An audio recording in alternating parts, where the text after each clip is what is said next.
সবাইকে microcontroller basic part 1-এর স্বাগতম জানাচ্ছি। আজকে থেকে আমরা মাইক্রোকন্ট্রোলার সম্পর্কে শেখা শুরু করব এবং পর্যায়ক্রমিকভাবে আমরা বিভিন্ন ধরনের প্র্যাকটিক্যাল প্রজেক্ট তৈরি করার মাধ্যমে আমরা মাইক্রোকন্ট্রোলারে দক্ষতা অর্জনের চেষ্টা করব। তো প্রথমেই আমরা মাইক্রোকন্ট্রোলার সম্পর্কে কিছু ইনফরমেশন জানার চেষ্টা করি। তাহলে প্রথমেই শুরু করা যাক। কম্পিউটার আমরা সবাই ব্যবহার করে থাকি এবং কম্পিউটার আমাদের জীবনের অবিচ্ছেদ্য অংশ হয়ে গেছে। তা আমরা বিভিন্ন ধরনের কম্পিউটারের সাথে পরিচিত, যেমন হচ্ছে super computer, mini computer, micro computer ইত্যাদি। আমাদের সাধারণ কাজে কর্মে সাধারণত আমরা মাইক্রো কম্পিউটারই বেশি ব্যবহার করে থাকি। আরও এক ধরনের কম্পিউটার আছে যাকে বলা হয় সিঙ্গেল চিপ মাইক্রো কম্পিউটার, আর আমাদের আলোচনা হচ্ছে এই সিঙ্গেল চিপ মাইক্রো কম্পিউটারকে নিয়েই। আমরা এখানে যে ছবিটি দেখতে পাচ্ছি এটাই হচ্ছে একটা সিঙ্গেল চিপ মাইক্রো কম্পিউটার। তো দেখি আমরা পরবর্তীতে কি আছে। কম্পিউটার সম্পর্কে কিছু ইনফরমেশন আগে আমরা জেনে নিই। মাইক্রো কম্পিউটারের গঠন সম্পর্কে সংক্ষিপ্তভাবে একটু আলোচনা করা যাক। মাইক্রো কম্পিউটারের মৌলিক গঠনকে আমরা যদি বিশ্লেষণ করি তাহলে দেখা যাবে সেখানে প্রধান নিয়ন্ত্রক হিসাবে কি থাকে, মাইক্রো প্রসেসর থাকে এবং র্যাম থাকে। র্যামকে আমরা বলি অস্থায়ী মেমোরি বা ভোলাটাইল মেমোরি বলি, তাই না? ভোলাটাইল মেমোরি কেন বলা হচ্ছে? কারণ যদি কোনোভাবে র্যামটা যে ডিভাইসে ব্যবহার করা হচ্ছে সেই ডিভাইসে যদি পাওয়ার সাপ্লাই যদি বিচ্ছিন্ন হয় তাহলে র্যামের সমস্ত ডাটা রিমুভ হয়ে যায়। এই জন্য আমরা র্যামকে বলি অস্থায়ী মেমোরি। তাহলে কম্পিউটারে আছে হচ্ছে মাইক্রো প্রসেসর আছে, র্যাম আছে, টাইমিং অ্যান্ড কন্ট্রোল ইউনিট আছে। টাইমিং অ্যান্ড কন্ট্রোল ইউনিটের কাজ কি? আমরা সাধারণত শুনে থাকি যে কম্পিউটারের প্রসেসর 3 গিগাহার্টজ, 2.4 গিগাহার্টজ, তারপরে এ ধরনের আমরা শুনে থাকি। এগুলা কি? ওই মাইক্রো প্রসেসরটা কি এই ফ্রিকোয়েন্সিতে কাজ করতে পারে। যত এই ক্লক ফ্রিকোয়েন্সির মান যত বেশি হয় সে তত দ্রুত কাজ করতে পারে।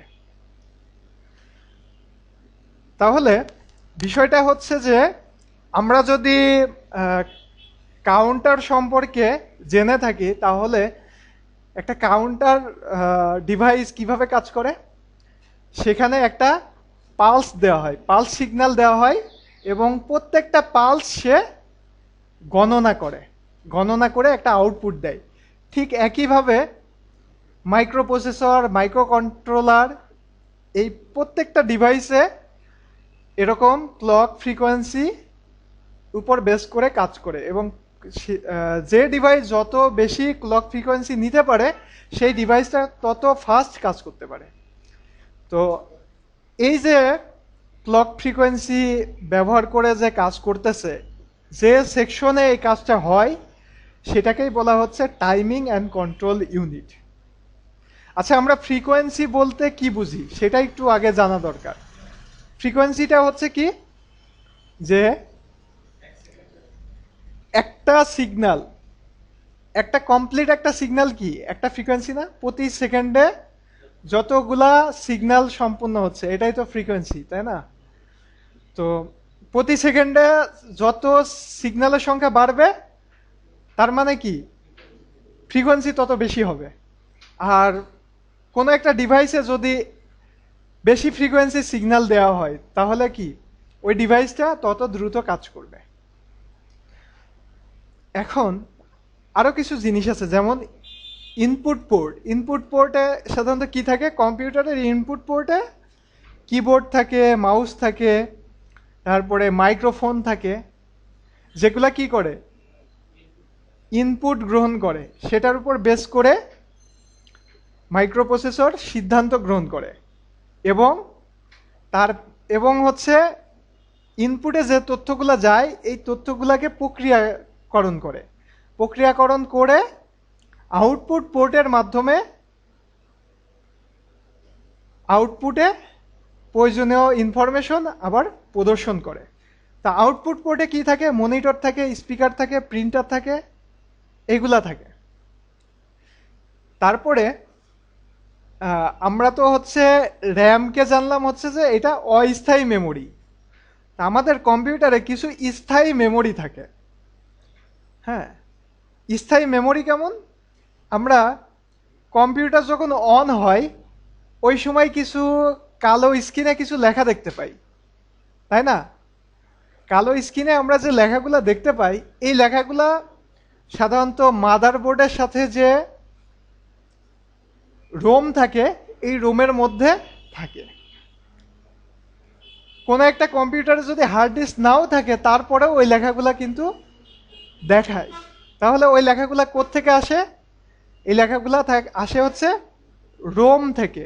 র্যাম আর রোমের মধ্যে পার্থক্য হচ্ছে র্যাম শুধুমাত্র যখন সার্কিটে পাওয়ার সাপ্লাই থাকে বা ডিভাইসে পাওয়ার সাপ্লাই থাকে তখন ডাটা স্টোর করে রাখে, আর রোমের ব্যাপারটা হচ্ছে পাওয়ার সাপ্লাই না থাকলেও সে ডাটা স্টোর করে রাখতে পারে। র্যামের ব্যাপারটা আরও ভালোভাবে আমি ক্লিয়ার করতেছি। আমরা যখন মাইক্রোসফট ওয়ার্ডে কোনো কিছু লিখি, যতক্ষণ পর্যন্ত না আমরা সেভ বাটনে ক্লিক করি ততক্ষণ পর্যন্ত ওই লেখাগুলা র্যামে স্টোর করা থাকে। এবং আমরা যদি লিখতে লিখতে যদি আমাদের কম্পিউটার যদি কোনো কারণে বন্ধ হয়ে যায় তাহলে আমরা দেখি যে ওই লেখাটা কিন্তু আর ফিরে পাওয়া যায় না। যদিও বর্তমান সময়ে বিভিন্ন সফটওয়্যার কিন্তু কিছু অটো সেভ ফাংশন ব্যবহার করে বা কিছু ফাংশন ব্যবহার করে যেটা হচ্ছে অনেক সময় ওই ডাটাটাকে স্টোর করে রাখে। এটা হচ্ছে প্রোগ্রামের ফিচার বা সফটওয়্যারের ফিচার। কিন্তু সাধারণত যেটা হয় যে আমরা যদি কোনো কিছু লিখতে লিখতে আমার কম্পিউটারটা বন্ধ হয়ে যায় তখন কি হয়? তখন হচ্ছে লেখাগুলো মুছে যায়। আর যে সফটওয়্যারগুলো দেখা যাচ্ছে ওই লেখাগুলাকে স্টোর করে রাখে তাদের মধ্যে ওই প্রোগ্রাম করাই আছে যে ওই লেখাগুলাকে অটো সেভ করে কোথাও সে স্টোর করে রাখবে। সেটা কিন্তু র্যামে থাকে না, অন্য কোথাও থাকে। সেটা হার্ড ডিস্কে হোক বা অন্য কোনো মেমোরি লোকেশনে স্টোর করে রাখে। তাহলে আমরা মোটামুটি একটা কম্পিউটারের একটা গঠন সম্পর্কে জানতে পারলাম যে একটা কম্পিউটারের মধ্যে মাইক্রোপ্রসেসর থাকে প্রধান নিয়ন্ত্রক হিসেবে, যেটাকে আমরা কম্পিউটারের ব্রেন বলে থাকি। এছাড়া হচ্ছে অস্থায়ী মেমোরি হিসেবে র্যাম থাকে, আর স্থায়ী মেমোরি হিসেবে রোম থাকে বা হচ্ছে হার্ড ডিস্ক থাকে। হ্যাঁ, আর হচ্ছে কম্পিউটারের ইনপুট পোর্টের মাধ্যমে ডাটা ইনপুট করা হয়, আর আউটপুট পোর্টের মাধ্যমে প্রক্রিয়াজাতকৃত ডাটা আউটপুটে প্রদর্শিত হয় বা আউটপুট হয়।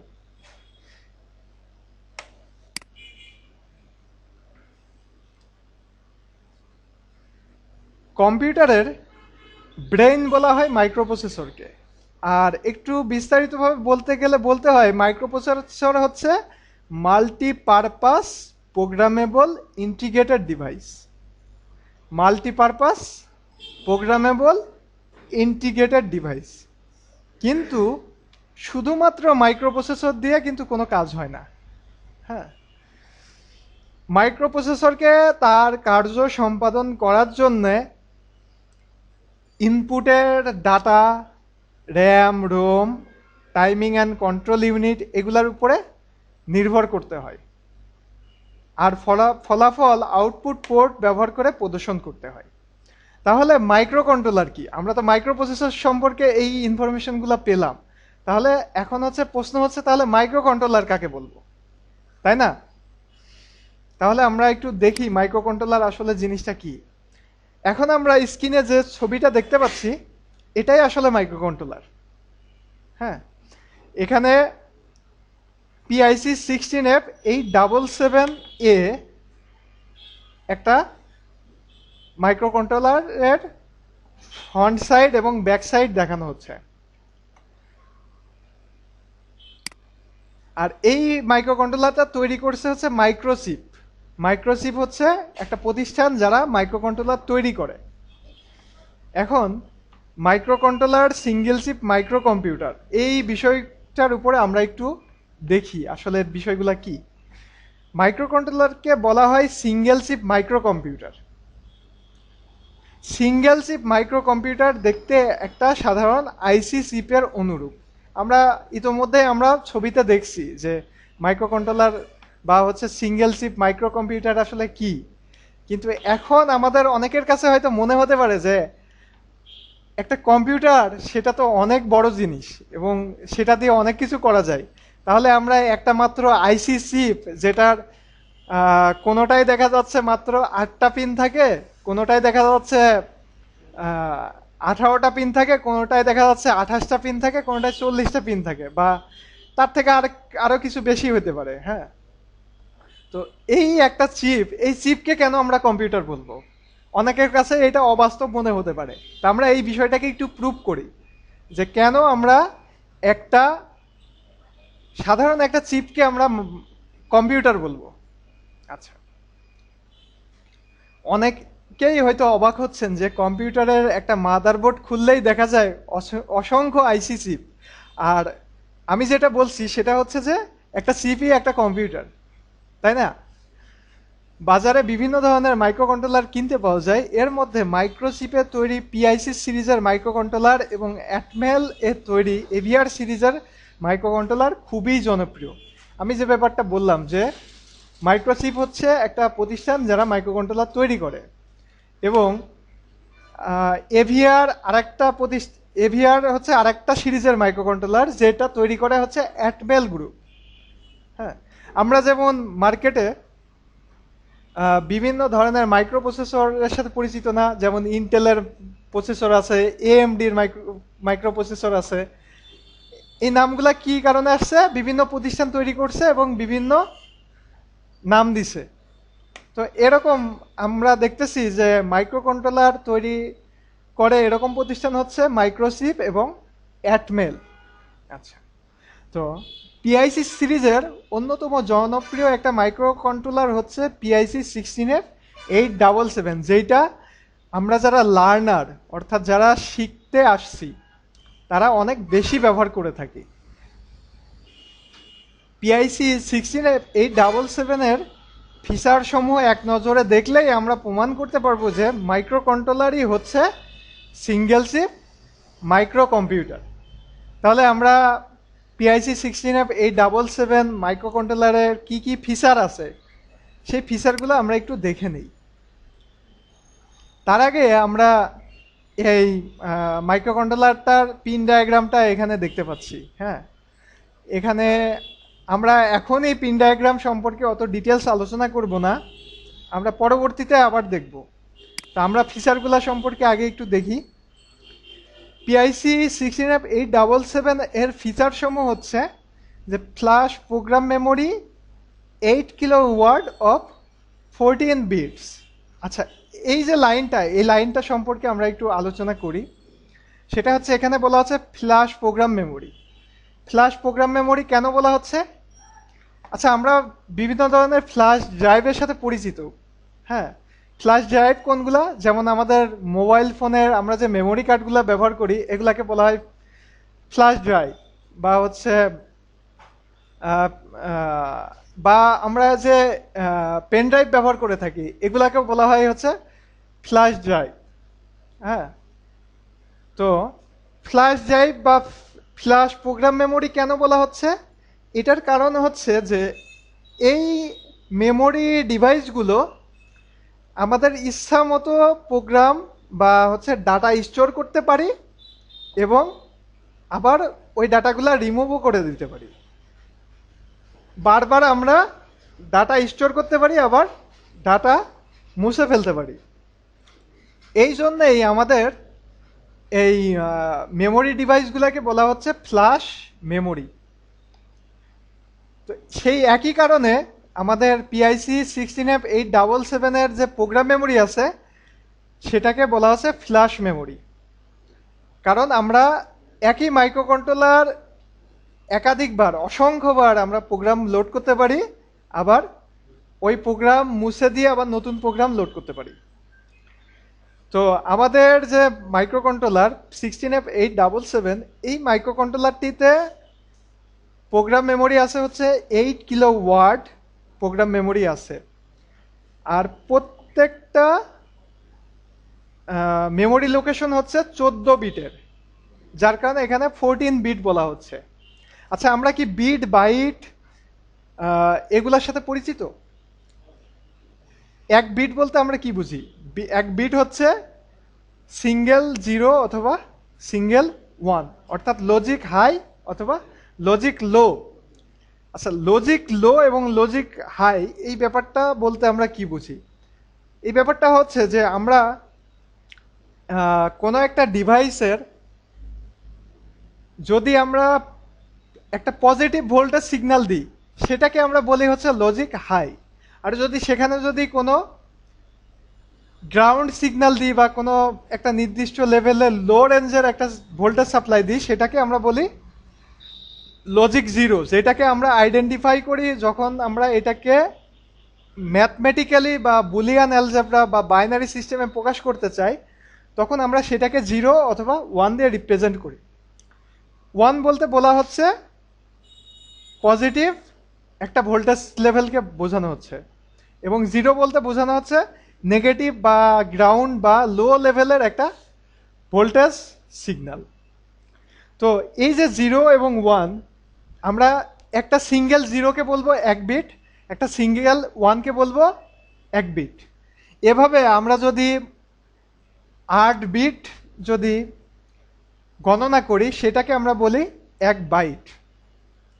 এভাবে যদি আমরা 16 বিট বিবেচনা করি, তাহলে সেটাকে বলা হবে ওয়ার্ড বলা হবে। তো এখানে আমরা যেটা বলতেছি যে 14 বিটের ওয়ার্ড। তো সাধারণত ওয়ার্ড হয় হচ্ছে 16 বিটে, তবে এটা 14 বিট হলেও সেটাকে আমরা ওয়ার্ড বলবো। ঠিক আছে? তো এখানে আমাদের যে মাইক্রো কন্ট্রোলার, সেখানে প্রোগ্রাম মেমোরি হচ্ছে 8 কিলো ওয়াট। আর কিলো ওয়াট বলতে কি বোঝাচ্ছে? 1 কিলো বলতে বোঝানো হচ্ছে 1024। 1 কিলো বিট বলতে বোঝানো হচ্ছে 1024 বিট। আর হচ্ছে 1 কিলো বাইট বলতে বোঝানো হচ্ছে 1024 বাইট। হ্যাঁ, তো আর এরপরে যেমন আছে মেগাবাইট আছে বা মেগাবিট আছে। মেগাটা কি? মেগা ব্যাপারটা আসবে তখনই যখন 1024 কিলো বিট বা 1024 কিলো বাইট যখন হবে, তখন আমরা বলবো কি মেগাবাইট বা মেগাবিট। হ্যাঁ, আবার যখন 1024 মেগাবিট বা 1024 মেগাবাইটকে যখন বিবেচনা করব, তখন বলা হবে 1 গিগাবাইট বা 1 গিগাবিট। আবার যখন 1024 গিগাবাইট বিবেচনা করা হবে, তখন কি বলা হবে? 1 টেরাবাইট। তো এইভাবে আরও এর পরেও আছে।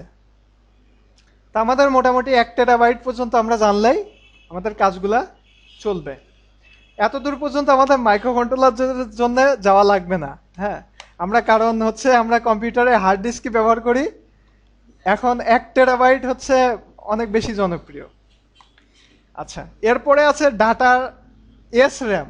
হ্যাঁ, তো এস র্যাম বলতে এখানে আমরা নর্মাল র্যামের কথাই বিবেচনা করি, যে এস র্যামটা হচ্ছে র্যামের আবার বিভিন্ন শ্রেণী আছে। হ্যাঁ, তো সেটাই আর কি। তো এখানে আমাদের মাইক্রো কন্ট্রোলারের র্যাম আছে হচ্ছে 368 বাইটস।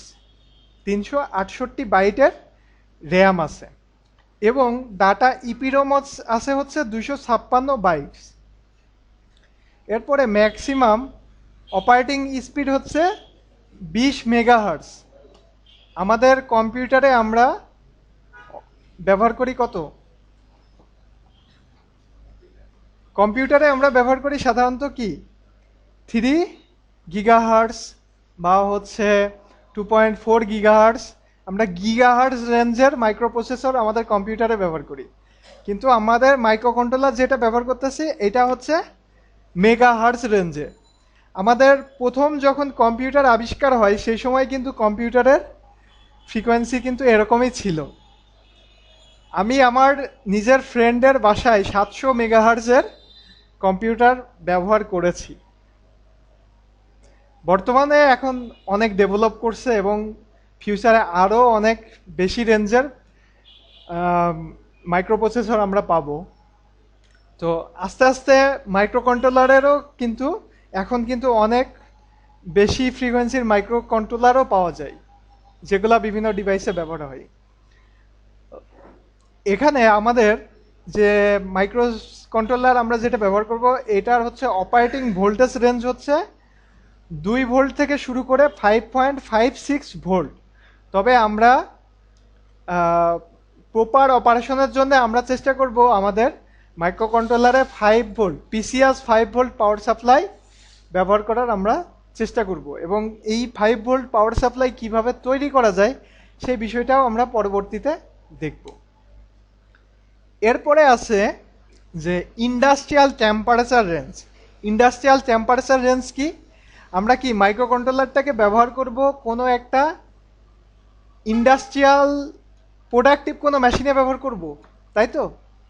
আমরা কোনো প্রোডাক্টিভ কোনো মেশিন তৈরি করব মাইক্রো কন্ট্রোলার ব্যবহার করে, বা কোনো ডিভাইস তৈরি করব। তো এই ডিভাইসটাকে তো একটা রুমের মধ্যে বা একটা এনভায়রনমেন্টের মধ্যে অপারেট করতে হবে। তো আমাদের যে মাইক্রো কন্ট্রোলার, এই মাইক্রো কন্ট্রোলারের ম্যাক্সিমাম টেম্পারেচার রেঞ্জ হচ্ছে -40 ডিগ্রি সেন্টিগ্রেড থেকে মিনিমাম -40 ডিগ্রি সেন্টিগ্রেডে এটা কাজ করে, এবং ম্যাক্সিমাম হচ্ছে 85 ডিগ্রি সেন্টিগ্রেড পর্যন্ত মাইক্রো কন্ট্রোলারটা কাজ করতে পারে। কারণ আমরা জানি যে হচ্ছে 85 ডিগ্রি সেন্টিগ্রেড কিন্তু অনেক বেশি টেম্পারেচার। কারণ আমরা জানি যে আমরা বিভিন্ন ধরনের ইলেকট্রনিক্স ডিভাইসে আমরা দেখছি যে সেখানে কি ট্রান্সফরমার ব্যবহার করা হয়, এবং ট্রান্সফরমার হিট প্রডিউস করে, এবং বিভিন্ন ধরনের ট্রানজিস্টর সার্কিট থাকে যেগুলা থেকেও কিন্তু হিট প্রডিউস হয়। তো যার কারণে আমাদের মাইক্রো কন্ট্রোলারটার জন্য একটু টেম্পারেচার রেঞ্জ একটু বেশি থাকা ভালো। তো আমাদের এই মাইক্রো কন্ট্রোলারটার এই ফিচারটা কিন্তু খুব ভালো, যার কারণে আমরা বিভিন্ন ধরনের সার্কিটে এটা ব্যবহার করতে পারবো। তারপরে আমাদের মাইক্রো কন্ট্রোলারটাতে আছে হচ্ছে 33টা ইনপুট আউটপুট পিন আছে, যে পিনগুলো ব্যবহার করে আমরা ইনপুটও দিতে পারবো আবার আউটপুটও দিতে পারবো। তবে এইটা আমাদের যখন আমরা মাইক্রো কন্ট্রোলারে প্রোগ্রাম করব তখন আমাদেরকে নির্ধারণ করে দিতে হবে যে কোন পিনকে আমরা ইনপুট হিসাবে ব্যবহার করব আর কোনটাকে আউটপুট হিসাবে ব্যবহার করব। এরপরে যেমন আছে আমাদের 5টা ইনপুট আউটপুট পোর্ট আছে। আমরা এখানে যে 33টা ইনপুট আউটপুট পিন দেখলাম, এই 33টা পিনকে আবার 5টা পোর্টে বিভক্ত করা আছে। 5টা পোর্টে বিভক্ত করা আছে। যেমন আমাদের কম্পিউটারের যদি সিপিইউ এর দিকে তাকাই, তাহলে আমাদের কম্পিউটারের সিপিইউতে কিন্তু বিভিন্ন ধরনের পোর্ট আছে, যেমন প্যারাল পোর্ট আছে, সিরিয়াল পোর্ট আছে, ভিজিএ পোর্ট আছে। হ্যাঁ, তো আমাদের মাইক্রো কন্ট্রোলারেও এরকম মানে কয়েকটা পোর্ট আছে, যে পোর্টগুলা, আর এই পোর্টগুলা বিভক্ত করার বিষয়টাও কিন্তু গুরুত্বপূর্ণ। কারণ আমরা যখন প্রোগ্রাম করব তখন একটা পোর্টের জন্য কিন্তু আমরা প্রোগ্রাম লিখব। তো দেখা যাচ্ছে যে কোনো একটা পোর্টকে আমরা একটা নির্দিষ্ট কাজের জন্য ব্যবহার করছি, তো সবগুলা পিন যদি এক পোর্টে থাকতো তাহলে কিন্তু আমাদের প্রোগ্রাম করতে অসুবিধা হতো। কিন্তু আমরা বিভিন্ন পোর্টে ভাগ করার কারণে আমরা বিভিন্ন পোর্টের জন্য বিভিন্ন ধরনের কার্যক্রম রাখতে পারতেছি। এটা আমাদের জন্য একটা ভালো ফিচার। এরপরে আছে যে এই মাইক্রো কন্ট্রোলারটা অপারেট করার জন্যে মোট 35টা ইনস্ট্রাকশন আছে। আমরা অ্যাসেম্বলি ল্যাঙ্গুয়েজের সাথে যদি পরিচিত থাকি তাহলে সেখানে দেখা যাবে যে প্রত্যেকটা মাইক্রোপ্রসেসর বা মাইক্রো কন্ট্রোলারকে কমান্ড দেওয়ার জন্যে বা তার প্রোগ্রাম তৈরি করার জন্যে কিছু হচ্ছে ইনস্ট্রাকশন সেট থাকে, কিছু হচ্ছে স্পেশাল কিছু ওয়ার্ড থাকে যেগুলো দিয়ে আমরা প্রোগ্রাম লিখতে পারি। তো এখানে আরও কিছু বিষয় এসে যায় যখন আমরা এই প্রোগ্রামিংয়ের ব্যাপারটা যখন আসে। আমরা এখন সাধারণত প্রোগ্রাম করে থাকি হাই লেভেল ল্যাঙ্গুয়েজ দিয়ে, কিন্তু যে কোনো ডিভাইস কাজ করে, আমাদের ডিজিটাল সিস্টেমে যত ডিভাইস কাজ করে এই ডিভাইসগুলো কাজ করে হচ্ছে বাইনারি সিস্টেমের উপর, অর্থাৎ 0 এবং 1 এই দুইটা ভ্যালুর উপরে কাজ করে।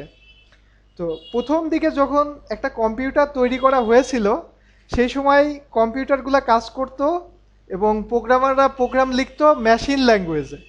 সেই মেশিন ল্যাঙ্গুয়েজটা হচ্ছে সরাসরি এই বাইনারি সিস্টেমের উপরে বেস করে কাজ করতো, অর্থাৎ 0 এবং 1 দিয়ে তারা প্রোগ্রাম লিখতো। কিন্তু আমাদের টেকনোলজির ডেভেলপমেন্টের সাথে সাথে আমাদের এই প্রোগ্রামিংয়ের পদ্ধতি পরিবর্তন হয়েছে। মেশিন ল্যাঙ্গুয়েজ এখন আর ব্যবহার করা হয় না।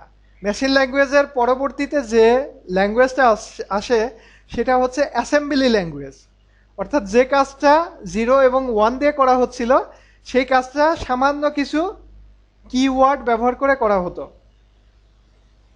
এর পরবর্তীতে যেটা আসলো বিভিন্ন ধরনের মিড লেভেল ল্যাঙ্গুয়েজ আসলো, সেই ল্যাঙ্গুয়েজগুলো ওইগুলার থেকে আরেকটু হায়ার লেভেল, আরেকটু সহজ হলো। এবং এখন আমরা যে ল্যাঙ্গুয়েজগুলো ব্যবহার করি, যেমন আমরা এখন সি শার্প ব্যবহার করি, হ্যাঁ, ডেস্কটপ অ্যাপ্লিকেশনে প্রোগ্রাম করার জন্য সি শার্প ব্যবহার করি, জাভা ব্যবহার করি, হ্যাঁ, তারপরে ওয়েব প্রোগ্রামিংয়ের জন্য পিএইচপি ব্যবহার করি, জাভা স্ক্রিপ্ট ব্যবহার করি, তারপরে সি ব্যবহার করি, সি প্লাস প্লাস ব্যবহার করি। এগুলা সবই হচ্ছে হাই লেভেল ল্যাঙ্গুয়েজ। যে ল্যাঙ্গুয়েজগুলা কি আমরা যে ভাষায় কথা বলি, অর্থাৎ মানে ইন্টারন্যাশনাল ল্যাঙ্গুয়েজ যেটা ইংলিশের প্রায় কাছাকাছি। কারণ আমরা প্রোগ্রাম করতে গেলে কি ব্যবহার করি, ইফ ব্যবহার করি, ফর ব্যবহার করি, হোয়াইল ব্যবহার করি। এগুলা কি, এগুলা হচ্ছে আমাদের নেটিভ ল্যাঙ্গুয়েজ। যে ইফ বলতে আমরা কি বলি, কি বুঝি, আমরা বুঝি হচ্ছে একটা কন্ডিশনকে বুঝি, যদি এটা হয় তাহলে এটা হবে, তাই না? আর বাইনারি সিস্টেমটা কি 0 1, 0 1 দিয়ে আমরা কি বুঝবো, কোনো কিছু, কোনো কন্ডিশন কি বুঝবো? বুঝবো না। কিন্তু আগের দিনে এই কম্পিউটারের কার্যক্রম কিন্তু এই 0 1 দিয়েই কিন্তু আমাদেরকে প্রোগ্রাম করতে হতো। এটা আস্তে আস্তে আস্তে আস্তে টেকনোলজির ডেভেলপমেন্টের সাথে সাথে এখন আমরা সুযোগ পাচ্ছি এই হাই লেভেল ল্যাঙ্গুয়েজে প্রোগ্রাম করার। তাহলে আমাদের কাজ কিন্তু অনেক সহজ হয়ে গেছে, তারপরেও কিন্তু আমরা এখনো টেকনোলজি সেভাবে কিন্তু ব্যবহার করতেছি না। আমাদের কিন্তু উচিত টেকনোলজি ব্যবহার করা। আমাদের আগের দিনে যারা প্রোগ্রামার ছিল তারা অনেক কষ্ট করে আমাদের এই টেকনিকগুলা তৈরি করে দিয়ে গেছে। তারপরে আমরা কি করতেছি, আরও এখন বর্তমানে বিভিন্ন ধরনের অ্যাডভান্স এডিটর ব্যবহার করতেছি, সফটওয়্যার ব্যবহার করতেছি, যেটা দিয়ে আমাদের প্রোগ্রামের কোডও মনে রাখা লাগে না। সামান্য দেখা যাচ্ছে যে আমরা যদি আই লিখি তাহলে নিচে শো করে ইফ, হ্যাঁ। তো এবং যে এই যে ইফ স্টেটমেন্টটা যে কিভাবে হবে, কোথায় ব্র্যাকেট হবে, কোথায় সেমিকোলন হবে, এইগুলাও কিন্তু অটোমেটিক জেনারেট হয়, হ্যাঁ। এ ধরনের আমরা এডিটরে এখন কাজ করি। তাহলে আমাদের এখনকার দিনের প্রোগ্রামিং কিন্তু অনেক সহজ হয়ে গেছে। আচ্ছা, আমরা আবার পুনরায় আলোচনায় ফিরে আসি। তাহলে আমরা যদি অ্যাসেম্বলি ল্যাঙ্গুয়েজ বিবেচনা করি সেক্ষেত্রে আমাদের মাইক্রো কন্ট্রোলারটা প্রোগ্রাম করার জন্য মোট 35টা ইনস্ট্রাকশন সেট আছে। আমরা যেহেতু প্রোগ্রামিং সি দিয়ে প্রোগ্রাম করব, সেক্ষেত্রে আমাদের এই ইনস্ট্রাকশন সেটগুলো সম্পর্কে না জানলেও চলবে। এরপরে একটা ফিচার আছে, সেটা হচ্ছে 10 বিট 8 চ্যানেলের এডি কনভার্টার আছে। এডি কনভার্টারটা কি জিনিস? Analog to digital converter. আমরা সাধারণত যে সেন্সরগুলো ব্যবহার করি বা যে ফিজিক্যাল যে ডিভাইসগুলো ব্যবহার করি, আমরা যদি কোনো ফিজিক্যাল সিগন্যাল, যদি মাইক্রোকন্ট্রোলার হোক বা মাইক্রোপ্রসেসর হোক বা যেটাই হোক, সেটাতে যদি ইনপুট নিই তাহলে সেটা কি অ্যানালগ সিগন্যাল হবে না? আমরা যে মাইক্রোফোন দিয়ে যে কথাগুলো বলি, মাইক্রোফোন দিয়ে যখন একটা ভয়েস সিগন্যাল যায় তখন সেই সিগন্যালটা কি থাকে, একটা হচ্ছে অ্যানালগ সিগন্যাল থাকে। কিন্তু আমরা যখন ওই সিগন্যালটাকে যখন কম্পিউটার দিয়ে প্রসেসিং করি তখন কম্পিউটার কাজ করে কি ডিজিটাল সিস্টেমে কাজ করে। ঠিক একইভাবে আমাদের মাইক্রোকন্ট্রোলারটাও কি ডিজিটাল সিস্টেমে কাজ করবে। তো যার কারণে আমাদের এই অ্যানালগ সিগন্যালগুলোকে আমাদের ডিজিটাল সিগন্যালে রূপান্তর করার প্রয়োজন হবে, বা আমরা ইনপুটে বিভিন্ন ধরনের ভোল্টেজ সিগন্যাল দিব, এই সিগন্যালগুলোও কিন্তু অ্যানালগ সিগন্যাল। তো এই অ্যানালগ সিগন্যাল ব্যবহার করে ইনপুটে নিয়ে আমাদেরকে কিন্তু কাজ করতে হবে ডিজিটালে। আবার যখন আমরা হচ্ছে আউটপুট দিব, তখন আবার দেখা যাচ্ছে ওই ডিজিটাল সিগন্যালটাকে আবার অ্যানালগ করে আবার আউটপুটে দেখাতে হবে। তো এই যে কাজগুলো করতে গিয়ে আমাদের এডি কনভার্টার কিন্তু লাগছে। যখনই কোনো সেন্সর থেকে আমরা মাইক্রোকন্ট্রোলারে ইনপুট নিব, তখন সেখানে আমাদের এডি কনভার্টার ব্যবহার করতে হবে। তো আমাদের এই মাইক্রো কন্ট্রোলার যেটা ব্যবহার করতেছি, এই মাইক্রো কন্ট্রোলারের মধ্যেই এডি কনভার্টারের ফিচারটা দেওয়া আছে আমাদের, যার কারণে আমাদের বাইরে থেকে কোনো এডি কনভার্টার আর ব্যবহার করার প্রয়োজন হবে না। এরপরে যেটা আছে সেটা হচ্ছে 3টা টাইমার আছে। টাইমারের কাজ কি? আমরা আমাদের বাস্তব লাইফেও অনেক সময় টাইমার ব্যবহার করে থাকি। আমরা সকালে ঘুম থেকে ওঠার জন্য সঠিক টাইমে যদি আমরা সকালে ঘুম থেকে উঠতে চাই, তাহলে আমরা কি ব্যবহার করি? অ্যালার্ম ব্যবহার করি, তাই না? তো এই অ্যালার্মটা কিভাবে কাজ করে? একটা টাইমার হিসেবে কাজ করে। আমরা হচ্ছে আমাদের মোবাইল ফোন হোক বা আমাদের ঘড়ি হোক, সেখানে কি আমরা একটা টাইম সেট করে দিই যে এত সময় পরে গিয়ে আমার অ্যালার্মটা বাজবে। ঠিক একই সিস্টেম আমাদের মাইক্রো কন্ট্রোলারের মধ্যে 3টা টাইমার আছে, যে 3টা টাইমার কে আমরা অপারেট করে দেখা যাচ্ছে যে আমরা কি করলাম, একটা ইনপুটে একটা সেন্সর ব্যবহার করলাম, যে এই সেন্সরে যখন সিগন্যাল আসবে তখন টাইমারটা কাউন্ট করা শুরু করবে। এখন টাইমার কাউন্ট করা শুরু করলো, এখন দেখা যাচ্ছে যে সেই টাইমারটা কি করবে, একটা নির্দিষ্ট একটা সংখ্যা গণনা করবে, তাই না? তো সেই সংখ্যাটা দেখা যাচ্ছে যে একটা ভ্যালুতে যখন যাবে, সাপোজ হতে পারে 100তে যখন যাবে, তখন সে একটা নির্দিষ্ট একটা কাজ করবে। দেখা যাচ্ছে যে তার একটা আউটপুটে একটা ডিভাইস লাগানো আছে, সেই ডিভাইসটাকে সে অন করে দিবে। হ্যাঁ, যেমন আমরা একটা বাস্তব এক্সাম্পল দিতে পারি যে আমরা মাইক্রো কন্ট্রোলার ব্যবহার করে আমরা একটা সিস্টেম ডেভেলপ করলাম, যেটা আমাদের কি করবে, আমাদের যে বাসাবাড়িতে যে পানির ট্যাঙ্কি আছে না, পানির ট্যাঙ্কি লোড করে কি পাম্পের মাধ্যমে আমরা লোড করি, তাই না? তো দেখা যাচ্ছে যে আহ,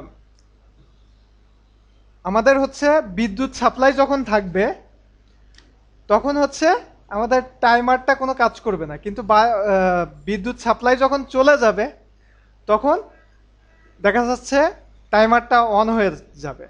এরকম কিছু হইতে পারে। বা যখন বিদ্যুৎ আসবে, তখন টাইমারটা অন হবে।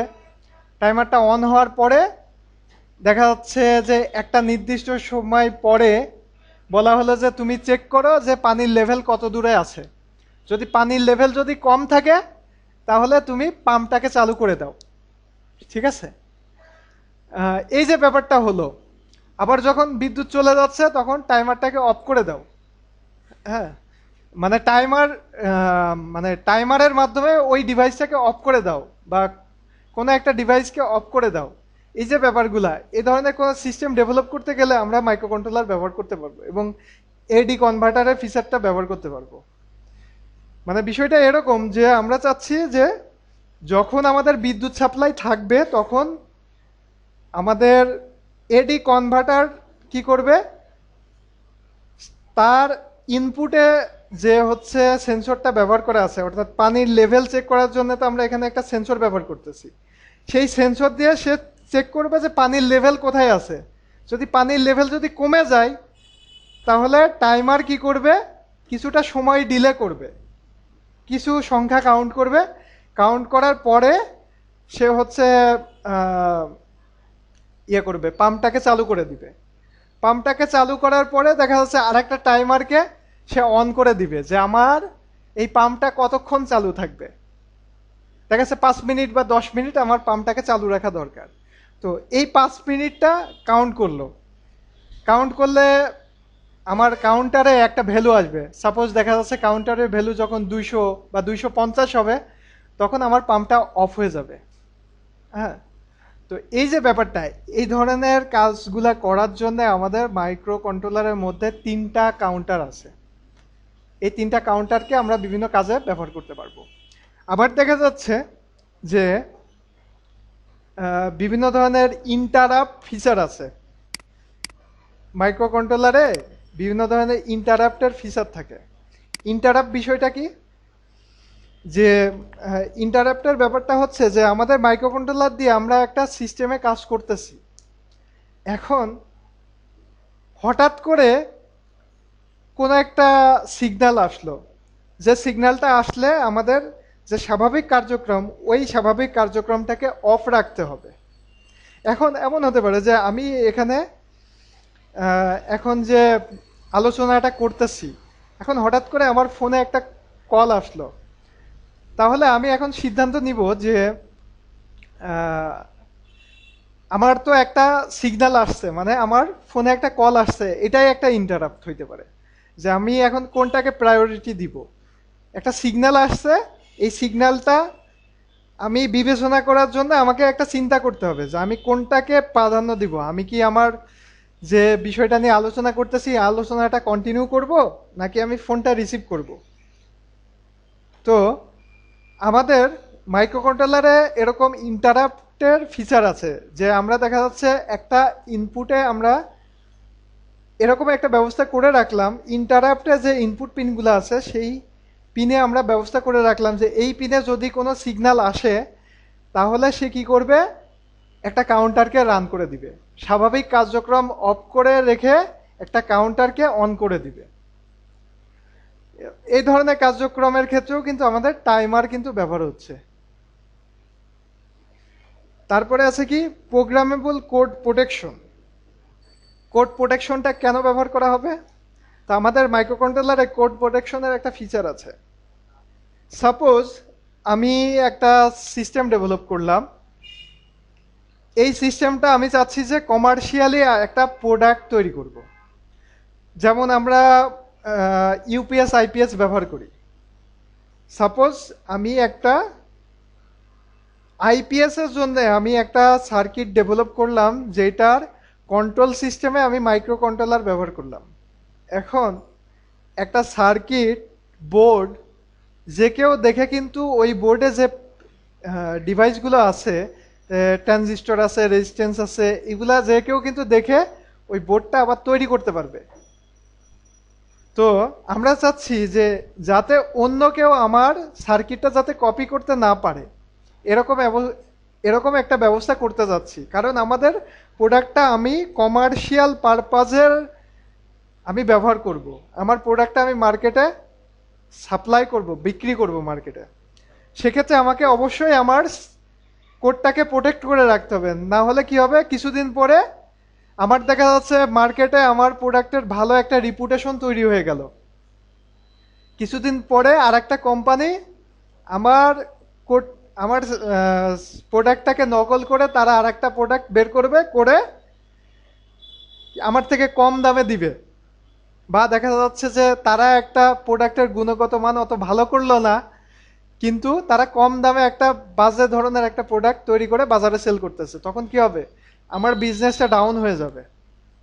তো যার কারণে আমাদের যদি, যেহেতু মাইক্রোকন্ট্রোলারটা একটা প্রোগ্রামেবল ডিভাইস, তা আমরা এই প্রোগ্রামটাকে যদি প্রোটেক্ট করতে পারি, যে আমার মাইক্রোকন্ট্রোলার থেকে কেউ প্রোগ্রামটা চুরি করতে পারবে না, তাহলে কি হবে, আমার বিজনেসের কোনো ক্ষতি হবে না।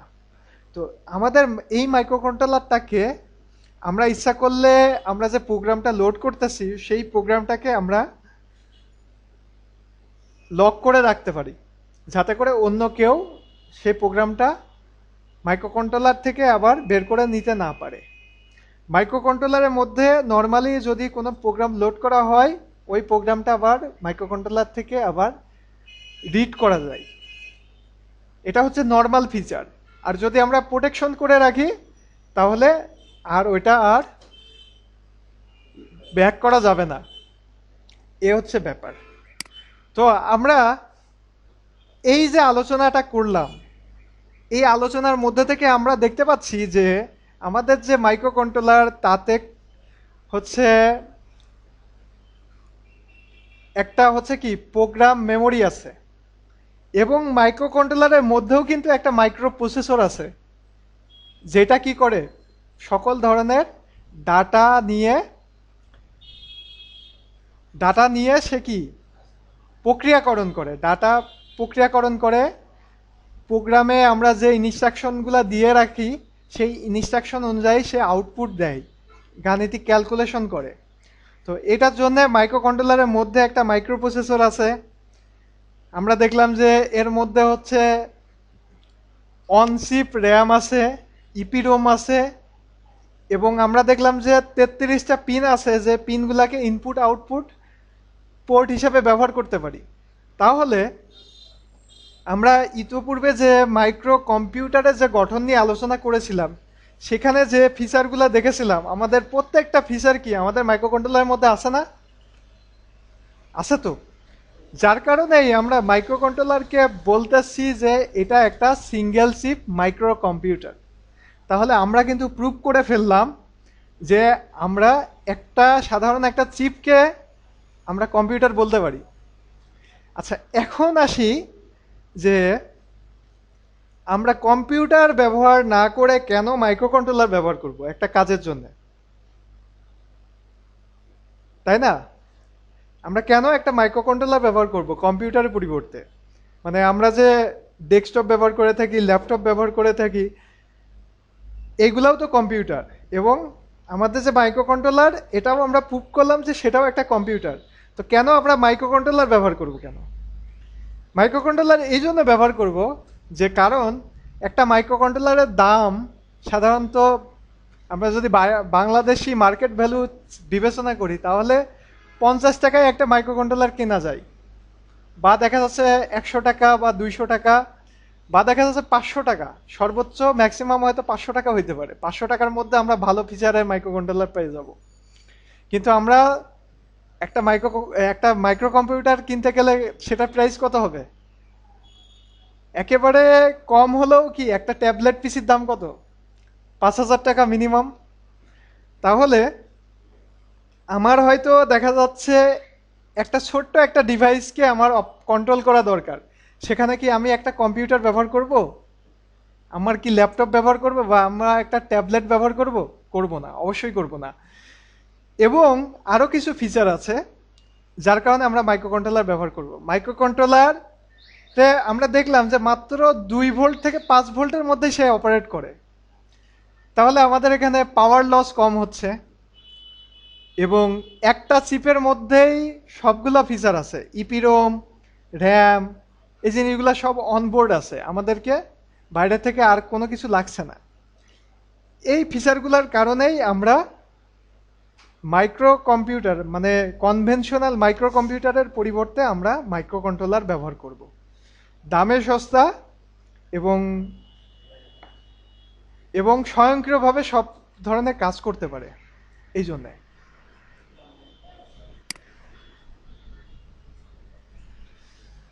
মাইক্রো কন্ট্রোলারের ব্যবহারটা সম্পর্কে আমাদের জানা দরকার, কারণ যেহেতু আমরা মাইক্রো কন্ট্রোলার শিখতে চাচ্ছি, তাহলে শেখার আগে তো আমাদের জানতে হবে যে আমরা এই জিনিসটা কোথায় ব্যবহার করতে পারবো। তো আমরা যদি মাইক্রো কন্ট্রোলারের ব্যবহার কোথায় হয় সেই বিষয়গুলো যদি বিবেচনা করি, তাহলে দেখা যাবে যে আমরা আমাদের মানে সজ্ঞানে বা আমরা জানি না এরকম অসংখ্য ডিভাইসের মধ্যে মাইক্রো কন্ট্রোলার কিন্তু আছে। যেমন আমরা ক্যালকুলেটর কিন্তু সবাই ব্যবহার করি, কিন্তু আমরা জানি না যে ক্যালকুলেটরের মধ্যে একটা মাইক্রো কন্ট্রোলার আছে। আমরা রিমোট সবসময় ব্যবহার করে থাকি, কিন্তু রিমোটের মধ্যে মাইক্রো কন্ট্রোলার আছে। কিছু কিছু মোবাইল ফোনের মধ্যেও কিন্তু মাইক্রো কন্ট্রোলার আছে।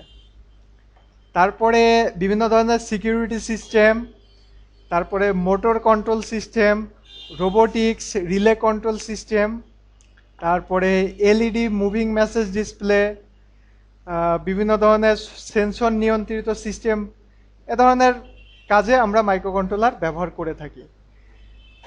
আমাদের সামনের যে নিয়ার ফিউচারে সব কিছু কি হবে, অটোমেটিক হবে।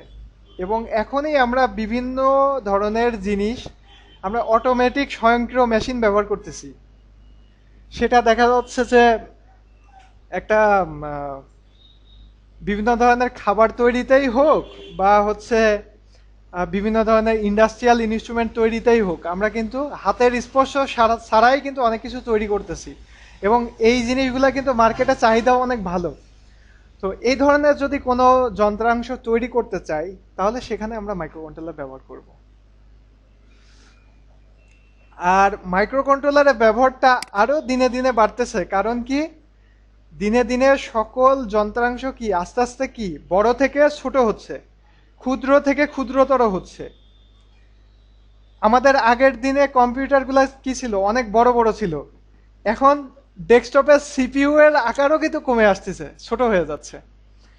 আর তারপরে ল্যাপটপের থেকে এখন এই যে ট্যাবলেট বা হচ্ছে ট্যাবলেট কম্পিউটারের যুগ চলতেছে এখন। এরপরে আরো দেখা যাচ্ছে যে ছোট হয়ে যাবে। হ্যাঁ, হয়তোবা দেখা যাচ্ছে কম্পিউটারের স্ক্রিন ট্রান্সপারেন্ট স্ক্রিন হবে, মানে এ ধরনের কোনো স্ক্রিনই থাকবে না।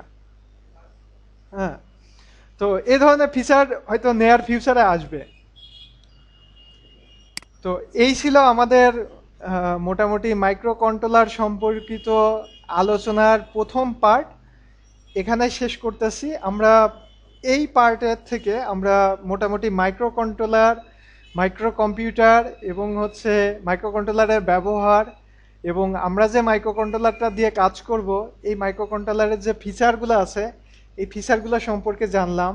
এবং একটা মাইক্রো কন্ট্রোলারে কি কি থাকে, অর্থাৎ যে ইনপুট পোর্ট, আউটপুট পোর্ট, এবং যে ইন্টারনাল যে ব্যাপারগুলো আছে, যে বিভিন্ন ধরনের মেমোরি ডিভাইস, এই বিষয়গুলো সম্পর্কে আমরা জানতে পারলাম।